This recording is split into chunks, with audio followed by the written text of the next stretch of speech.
रुद्रप्रयाग जनपद के अगस्त्यमुनि में खेल स्टेडियम के निर्माण को लेकर के विवाद सामने आया है। इस दौरान स्थानीय विधायक आशा नौटियाल को कथित तौर पर बंधक बनाए जाने की बात भी सामने आई है, जिससे इलाके में तनाव के हालात बने हैं। तो वहीं खेल मंत्री रेखा आर्य ने साफ किया है कि जिस भूमि पर खेल विभाग के द्वारा स्टेडियम का निर्माण किया जा रहा है वह भूमि खेल विभाग के ही नाम दर्ज है। उन्होंने ये भी कहा कि विरोध के कारणों की विभागीय लेवल पर जांच भी करवाई जा रही है। खेल मंत्री ने यह भी कहा कि खेल स्टेडियम के निर्माण से स्थानीय युवाओं और क्षेत्र के विकास को लाभ मिलेगा। फिलहाल प्रशासन पूरे मामले की गंभीरता से जांच कर रहा है और हालातों पर नजर बनाए हुए है।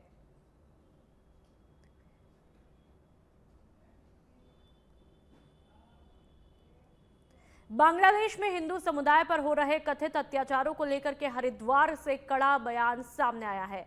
महामंडलेश्वर स्वामी रूपेंद्र प्रकाश महाराज ने आरोप लगाया कि बांग्लादेश में सुनियोजित षड्यंत्र के तहत हिंदुओं को निशाना बनाया जा रहा है। उन्होंने कहा कि भारत पाक विभाजन के बाद पहले पाकिस्तान और फिर बांग्लादेश में लाखों हिंदुओं की हत्या हुई, उनकी संपत्तियां छीनी गई और उन्हें लगातार डर के माहौल में जीने को मजबूर किया गया। महामंडलेश्वर ने सवाल उठाया कि जब पूरे बांग्लादेश में हिंदुओं की दुकानों, मकानों, जमीनों पर कब्जे की खबरें आ रही हैं, तब अंतर्राष्ट्रीय मानवाधिकार संगठन और वैश्विक संस्थाएं चुप क्यों हैं? उन्होंने ये भी कहा कि हालात इतने गंभीर है कि वहां के प्रधानमंत्री को भी अपनी जान बचाने के लिए देश छोड़ना पड़ा, जो हालात की भयावहता को दर्शाता है।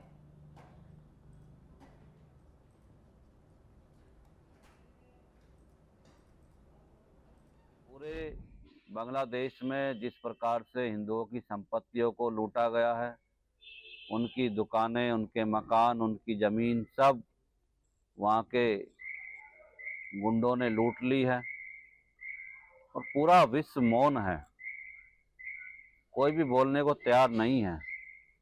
वहाँ की प्रधानमंत्री भी अपनी जान बचाकर भारत में शरण उसने ली हुई है। तो आप इससे अंदाज़ा लगा सकते हैं, ये पूरे विश्व को दारुल हरब से दारुल इस्लाम बनाने का जो इस्लाम का एजेंडा है, ये उस एजेंडे पर काम हो रहा है।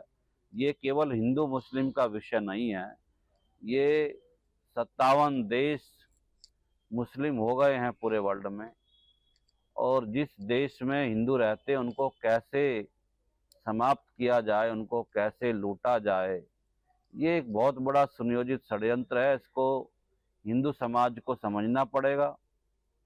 हिंदुओं को संगठित होकर अपनी शक्ति का प्रदर्शन करना पड़ेगा। पूरे विश्व में इस समय इस्लामिक कट्टरता के कारण हिंदू खतरे में हैं। पूरे और अब देहरादून से खबर। मसूरी विकास प्राधिकरण शहर को सुव्यवस्थित, सुरक्षित और अतिक्रमण मुक्त बनाने के लिए लगातार सख्त कार्रवाई कर रहा है। प्राधिकरण ने साफ किया है कि क्षेत्र में अवैध अतिक्रमण, फुटपाथ कब्जा और अनाधिकृत निर्माण किसी भी सूरत में बर्दाश्त नहीं किया जाएगा। इसी अभियान के तहत आज बहल चौक और राजपुर रोड इलाके में अवैध अतिक्रमण के खिलाफ कार्रवाई भी की गई। निरीक्षण के दौरान पाया गया कि फुटपाथ पर अवैध रूप से सीढ़ियों का निर्माण किया गया था, जिससे पैदल चलने वालों और यातायात में असुविधा हो रही थी। MDDA की प्रवर्तन टीम ने मौके पर पहुंचकर अवैध निर्माण को ध्वस्त किया और संबंधित व्यक्ति को भविष्य में ऐसा न करने की सख्त चेतावनी दी है। यह अभियान न केवल यातायात व्यवस्था को सुधारने के लिए है, बल्कि शहर की सुंदरता और आमजन की सुविधा बनाए रखने की दिशा में अहम कदम है।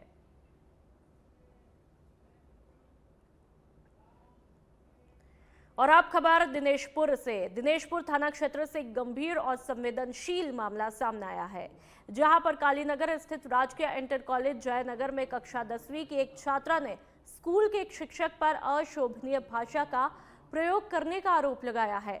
पीड़ित छात्रा की मां का कहना है कि इस घटना से बच्ची मानसिक रूप से आहत हुई है।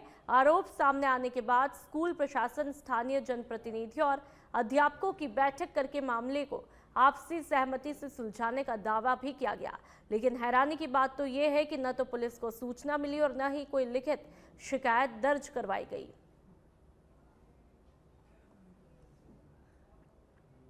एक शिकायत कल आई थी और उसमें हमने अपने विद्यालय स्तर पर एक आंतरिक जांच कमेटी बनाई। संबंधित अभिपक्ष जाने। और जो फैक्ट सामने आए वो ये थे कि हाँ, कुछ ऐसे मिसटॉकिंग हुई थी। तो उसके संबंध में हमने तमाम अभिभावकों को, बच्चे के अभिभावकों को भी, संबंधित टीचर को भी और क्षेत्र के ग्राम प्रधान जी को, तमाम गणमान्य लोगों को, पत्रकारों को बुलाया। और उसमें जब आमने-सामने से बातचीत हुई तो उसका एक सर्वमान्य हल ये निकला कि भई इस घटना की पुनरावृत्ति नहीं होगी। विद्यालय प्रबंधन में सभी लोग सहयोग करेंगे। सभी लोगों का सहयोग मिलता भी रहा है, मिलता रहेगा और सभी लोग मिल-जुल कर विद्यालय को आगे बढ़ाने की कोशिश करेंगे। कल पता चला कि विद्यालय में 3 बच्चों के साथ जो यहाँ के शिक्षक हैं उनके साथ अभद्र व्यवहार हुआ है और कुछ ऐसी बातें हुई हैं जो सार्वजनिक करना भी अपमानजनक है, क्योंकि एक जो विद्यालय है वो शिक्षा का मंदिर है और गुरु और शिष्य के बीच में जो प्रेम होता है और जो रिश्ता होता है वो माँ बाप से ही बढ़कर होता है, क्योंकि माँ बाप अपने बच्चों को छोटे से पालते हैं, लेकिन बाकी की जो शिक्षा होता है वो विद्यालय में मिलता है। अगर ऐसी घटना हुई है तो इसकी मैं कड़े शब्दों में निंदा करता हूँ और ऐसे शिक्षकों पर कठोर से कठोर कार्रवाई होनी चाहिए। और मैं बच्चों से भी ये कहना चाहता हूँ कि आप लोग भी मर्यादित अनुशासन में रहिए, जिससे ऐसी जो घटना है इसकी पुनरावृत्ति ना हो। आज फिर दोबारा से मैं इस स्कूल में हम लोग फिर पहुँचे, दोबारा सभी गार्जियन भी आए बच्चों के और सब लोग यहाँ पर पहुँचे, तो आज फिर दोबारा इसको सुना गया।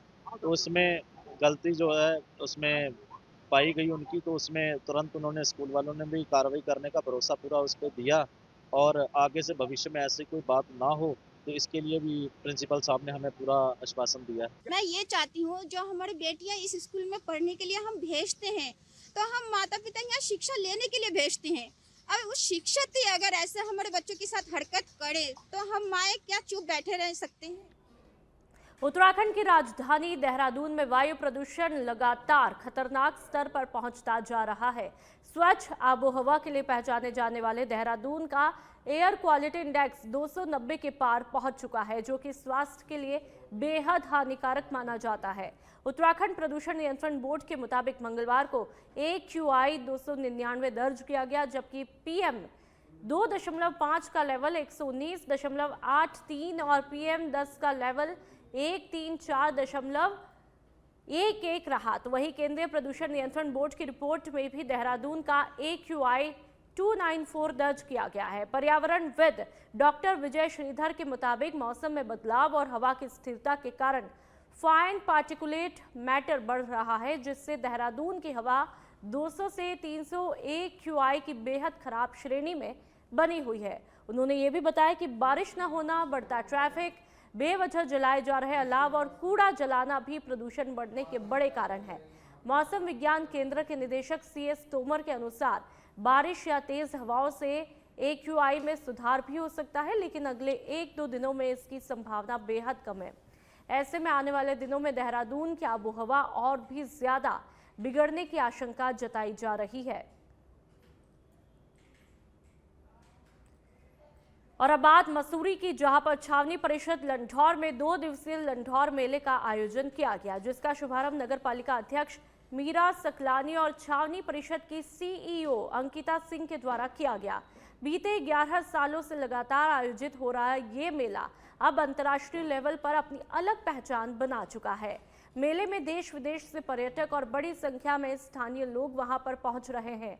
मेले में पहाड़ी व्यंजनों के साथ ही लोकल आर्ट और क्राफ्ट के विभिन्न स्टॉल लगाए गए, जहां पर पर्यटकों द्वारा जम करके खरीदारी भी की जा रही है। आयोजन का मुख्य उद्देश्य स्थानीय और छोटे व्यापारियों को एक मजबूत प्लेटफॉर्म उपलब्ध करवाना है। लंढौर मेले में पर्यटकों का विशेष आकर्षण देखने को मिला और हजारों की संख्या में लोग मेले का आनंद लेने पहुंच रहे हैं। मसूरी में 24 से 29 दिसंबर तक आयोजित होने वाले विंटर लाइन कार्निवल की तैयारियां पूरी कर ली गई है। उप जिला अधिकारी राहुल आनंद ने बताया कि कार्निवल के दौरान ट्रैफिक प्रबंधन, सुरक्षा, पार्किंग और कार्यक्रमों की रूपरेखा पूरी तरह व्यवस्थित की गई है, ताकि स्थानीय लोग और पर्यटक किसी भी परेशानी का सामना न करें। इस बार पालिका अध्यक्ष मीरा सकलानी ने बताया कि उत्तराखंड के स्थानीय कलाकारों को विशेष प्राथमिकता भी मिली है, जिससे राज्य की समृद्ध लोक संस्कृति और कला को बढ़ावा मिले। तो वहीं विभिन्न सांस्कृतिक कार्यक्रम, लोक नृत्य, संगीत और पारंपरिक प्रस्तुतियों के माध्यम से प्रदेश की पहचान को प्रमुखता से दर्शाया भी जाएगा। बीजेपी के सांस्कृतिक प्रदेश संयोजक राजेंद्र रावत ने कहा कि इस साल विंटर लाइन कार्निवल में उत्तराखंड के कलाकार सबसे ज्यादा संख्या में दिखाई देंगे, जिससे स्थानीय प्रतिभाओं को बड़ा मंच मिलेगा और प्रदेश की सांस्कृतिक विरासत देश विदेश से आने वाले पर्यटकों तक पहुंचेगी। में अभी हमारी नीचे भी एक ट्रैफिक प्लान बनाया गया है डाइवर्जन, जो कि इन्फोर्स किया जाएगा ताकि भीड़ थोड़ी सी रेगुलेट हो जाए। और हमारी मसूरी में भी जो है हम कई जगहों पे उसको इन्फोर्स करने वाले हैं। हमने फोर्स एक्स्ट्रा जो फोर्स है उसकी भी मांग कर दी है। इवन हमने तहसीलों में जो हमारे गार्ड्स की संख्या है उसकी भी हमने डबल कर दी है, ताकि उनकी भी जो ड्यूटी एक्स्ट्रा जो भी लोग आएंगे उनकी सारी ड्यूटी ट्रैफिक व्यवस्था में ही लगाई जाएगी।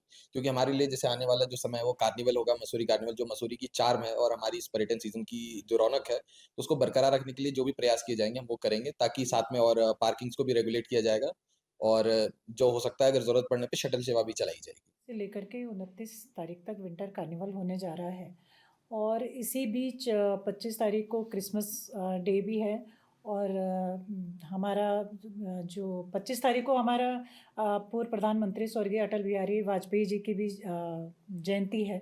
तो बहुत सारे कार्यक्रम हैं जो इस बीच होने हैं और निश्चित रूप से न्यू ईयर का भी आगाज उसमें रहेगा, तो निश्चित रूप से भीड़ बहुत होने वाली है मसूरी शहर के अंदर। और नगर पालिका की तरफ से तो व्यवस्थाओं को चाक चौबंद रखने की पूरी कोशिश की जाती है, क्योंकि नगर पालिका के पास भी सीमित कर्मचारी हैं और आप देखते ही होंगे कि चाहे वो लाइब्रेरी का गेट है या चाहे पिक्चर पैलेस का गेट है, हमारे कर्मचारी पूरी तरीके से वहाँ पे तैनात रहते हैं। लेकिन जनपद चमोली में ऐतिहासिक बंड विकास मेले का भव्य शुभारंभ हुआ है। 24वें बंड विकास मेले का उद्घाटन बद्रीनाथ विधायक लखपत बुटोला ने बंड भूमियाल देवता की पूजा अर्चना के साथ में किया। मेले में महिला मंगल दलों, युवक मंगल दलों और स्कूली छात्र छात्राओं ने सांस्कृतिक प्रस्तुतियों से समा बांधा।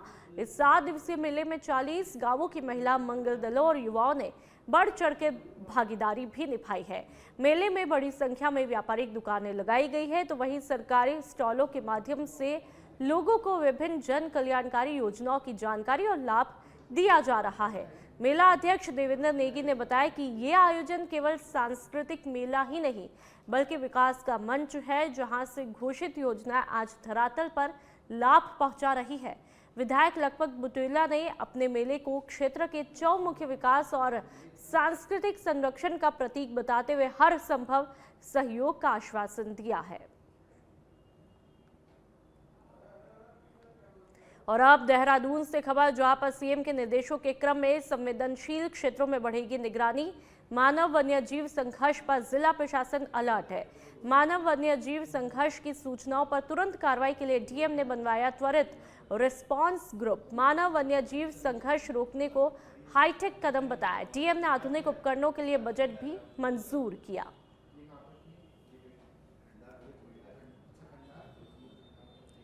देहरादून में पटरी व्यापारियों के मुद्दे ने राजनीतिक तूल पकड़ लिया है। पूर्व मुख्यमंत्री हरीश रावत ने शहीद स्थल झूला घर पर व्यापारियों के समर्थन में सांकेतिक धरना दिया और स्थानीय प्रशासन और बीजेपी सरकार पर निशाना साधा। इस दौरान उन्होंने उप अधिकारी से वार्ता करके व्यापारियों को व्यवस्थित करने और पात्र लोगों को इसमें शामिल करने की बात कही। व्यापारियों ने हरीश रावत से अपनी रोजी रोटी बचाने और संघर्ष में साथ देने की अपील की, जिस पर पूर्व सीएम ने हर कदम समर्थन देने का वादा किया।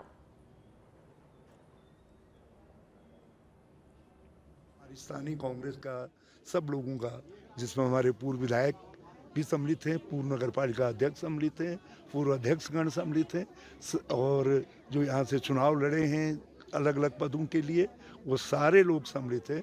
सबका सम्मिलित निर्णय है कि यदि वेंडर्स को यहाँ से बलपूर्वक हटाया जाएगा तो हम इनके साथ संघर्ष करेंगे। संघर्ष की रूपरेखा क्या होगी, जिस तरीके की स्थिति आएगी उस तरीके से तय कर लिया जाएगा, जिसमें भूख हड़ताल से लेकर के सड़क जाम से लेकर के हर स्थिति आ सकती है, गिरफ्तारी भी आ सकती है।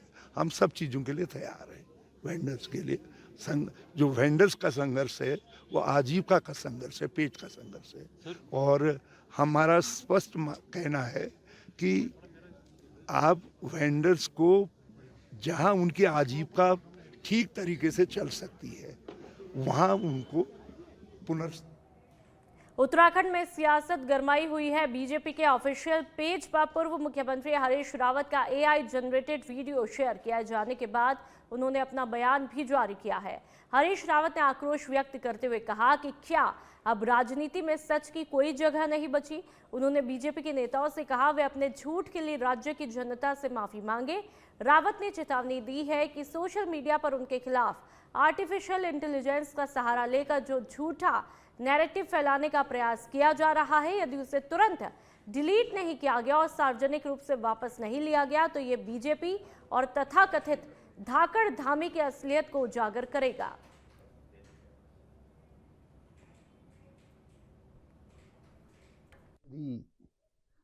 जो नैरेटिव आप मेरे खिलाफ सोशल मीडिया में आर्टिफिशियल इंटेलिजेंस का सहारा लेकर करने का दुष्प्रयास कर रहे हो, यदि उसको आपने वापस नहीं लिया, ये कैसा धाकड़धामी है जिसके पेज में झूठी झूठ गढ़ा जाता है। राजनीतिक विरोधियों के खिलाफ झूठ के सहारे राजनीतिक प्रहार किया जाता है। यदि इस झूठ को के लिए आपने क्षमा नहीं मांगी, इसको डिलीट नहीं किया, तो मुझे मजबूर होकर के आपके खिलाफ एफआईआर दर्ज करने के लिए थाने में जाना